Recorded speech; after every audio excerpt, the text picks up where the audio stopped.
Hollywood be a fickle beast in terms of the movies they release or don't release. But every now and then, they release the same movie at the same time. And people are like, why are there two Volcano movies? We really don't know. Market research suggested the volcanoes were hot.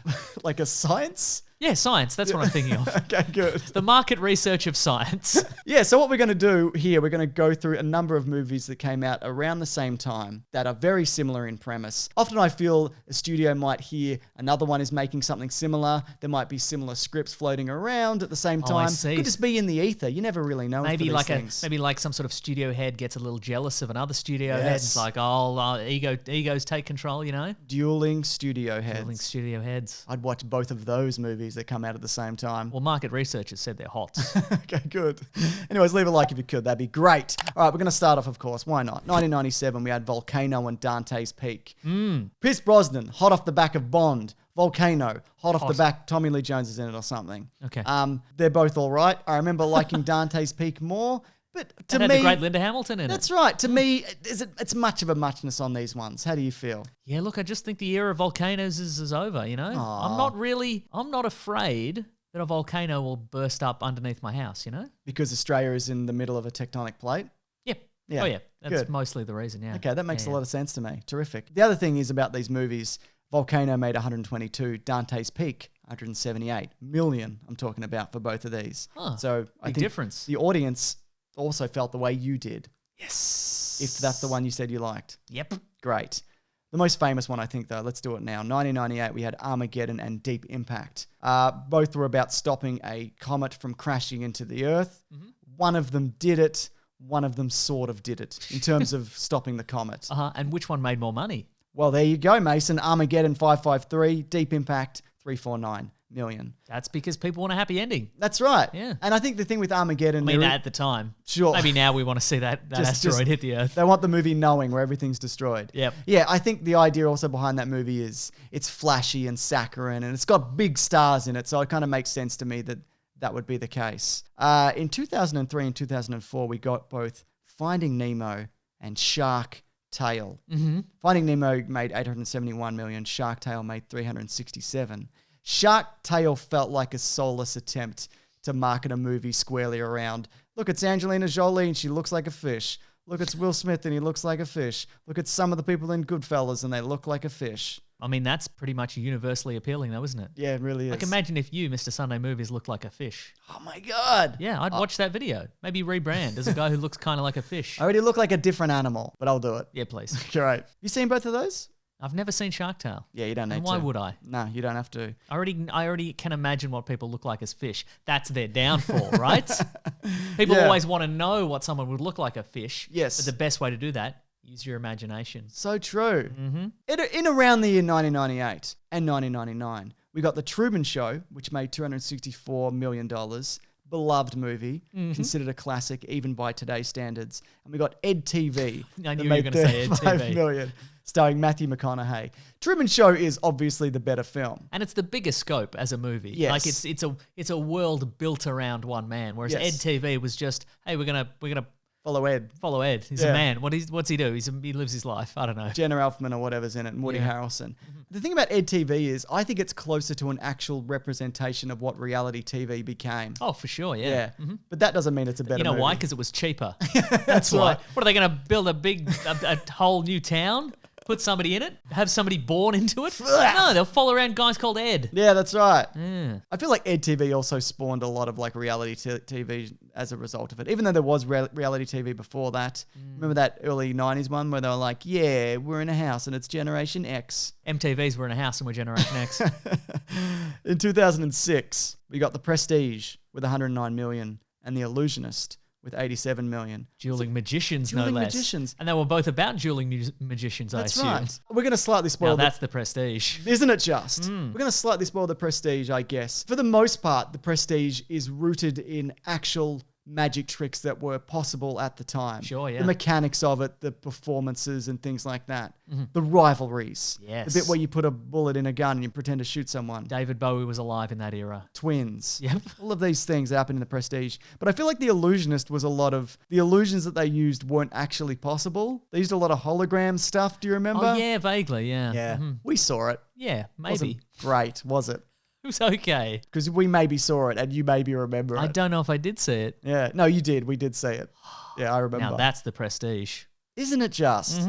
In 2000, for some stupid reason, there were 2 movies about Mars. One was called Red Planet. Yes. It cost $75 million and it made $33 million. And the other is called Mission to Mars, which cost $111 million and made $90. One of them has a robot dog that goes rogue and Val Kilmer. And the other one... Gary Sinise. So one had, so one's significantly less interesting than the other somehow. Yes. That's amazing. But they're both not great. You saw one of them recently. I watched Mission to Mars recently. I didn't get all the way through it. I like the premise of it because there's a lot of tech and ideas that worked into the future of space travel, but it's a spectacularly boring movie. Yeah. People don't want to go to Mars. They want asteroids to come to them. They want space to come to them. I want to order one on Uber. That's right. So it come to right to my house. What about in 2011? No Strings Attached, Friends with Benefits. One of them is the one with Ashton Kutcher. The other one is the Justin Timberlake one. Natalie Portman. Traditional rivals. Yeah, that's right. I haven't seen either of these and I didn't have interest at the time. What about you? Nope, not at all. And the thing about if you're going into a relationship like that, Friends with Benefits or No Strings Attached, you got to realize that one of you might develop emotions. And that's what I think these films didn't realize when they wrote them. James, are you pitching me a No Strings Attached / Friends with Benefits sequel crossover right now? That's Is that right. what you're doing? Wow. Like a Hobbs and Shaw. Wow. Yeah. Is it called These Two Couples Settled for What They Had? And now they're much older. 1994, we got Tombstone, made $56 million. And also around that time, we got Wyatt Earp with $25 million. Huh. One is a Kevin Costner Wyatt Earp movie called Wyatt Earp. The other is a Kurt Russell Wyatt Earp movie That's named right. Tombstone. I haven't seen the Wyatt Earp Kevin Costner one. I'm Neither not really have I. interested because Tombstone is incredible. And I don't need to see another version of that movie, quite frankly. How do you feel? You lose Costner. No, you're Yeah. absolutely right. Yeah. Tombstone's real good. Yeah. Bloody Doc Holliday, mate. Yes. Incredible performances, great shootouts, great mustaches, great casts. Primo Tombstones. Yeah, some of the best you'll ever see. Now, these movies weren't exactly back-to-back. They were 2013, 2015. First of all, I'm going to ask if you can determine which one of these is which. I'm ready. One is called Jobs, and the other one is called Steve Jobs. One of them made $35.9 million. The other one made $34 million. I think the more successful one was Jobs, if I had to guess. And which one's that? Did it have Ashton Kutcher in it? Correct. Okay. And And the other one's just called Steve Jobs. The good one, with Michael Fassbender, directed by Danny Boyle, Yeah. made less. Huh. But the other thing about that one is it's set over a number of years, but they're all pre an Apple event. Okay. And the other one is like Steve Jobs and he's doing mushrooms and he's like, how do we get this computer to market? I haven't seen it. Okay. But they clearly just made that movie off the back of, hey, doesn't Ashton Kutcher look a bit like young Steve Jobs? All right. Why are there too many Ashton Kutcher movies in this? Don't How did know. that happen? I don't know. He's just on the zeitgeist, man. In 1998, we got A Bug's Life. In 1998, we got Ants. I saw some people defending Ants on Twitter recently. I don't like it. It's again that thing of like, it's a star-studded cast and whatever, but I always prefer A Bug's Life. But then again, I don't feel A Bug's Life is also great. I think it's good. I think there's a reason that we haven't gotten a proper follow-up to that movie, other than in the credits of Toy Story 2. I say spritz them all. Yeah. Let God deal with them. That's right. Or the devil. We got one left. I'm ready. This is interesting because Okay. one of them spawned a sequel and the other one didn't. Oh. In 2013, we got Olympus Has Fallen, which made $170 million. And we had White House Down, which made $205 million. Yes. But Olympus Has Fallen was made for $70 million and White House Down was made for $150. There you go. White House Down is the Channing Tatum one. And Olympus Has Fallen is the one that they keep making movies of. That's right, yeah. And the reason why is budgetary. They kept it in check. Uh-huh. And it did well enough for them to keep make those movies that people sort of like, I think. Yeah.